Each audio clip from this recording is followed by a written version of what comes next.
Hail comic book fans, today we're talking about Brzrkr issue 9. This is one of the more, I would say, obscure issues within this story.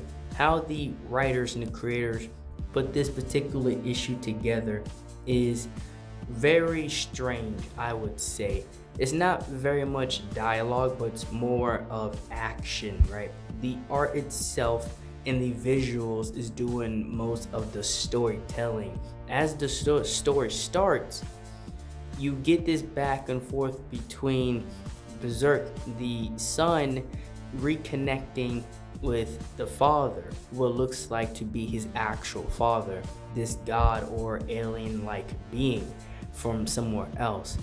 But as that is showing, and as they're having that back and forth, you see that they are actually using Diana as well to kind of intercept, to kind of try to connect herself.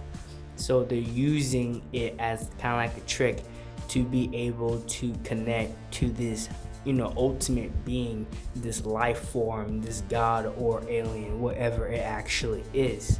But it gets to the point to where it is unstable, and the god, the aspect, this father and like being ends up going away, but Brzrkr himself ends up actually like lashing out. He's getting ready to live up to his name and literally go Brzrkr mode.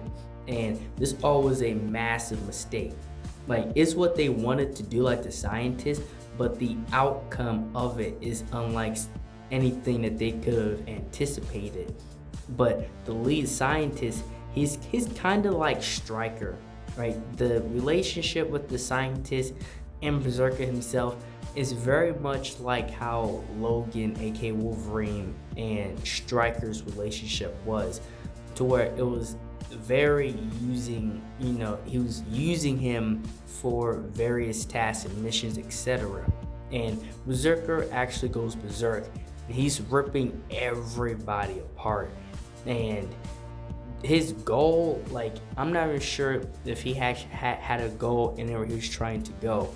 Just that experience alone just tweaked him out completely, and they thought that they can like slow him down and get him to go go to a certain part of this place of the building, but it was not working out in their favor.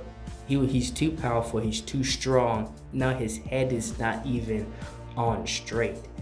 And again, this is not really telling much of a story per se in this issue.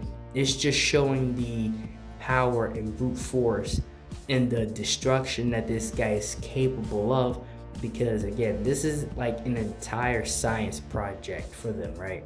Like, from beginning to end, they're controlling nearly every aspect of the situation, which also reminds me of a Bloodshot type story, of a type of arc.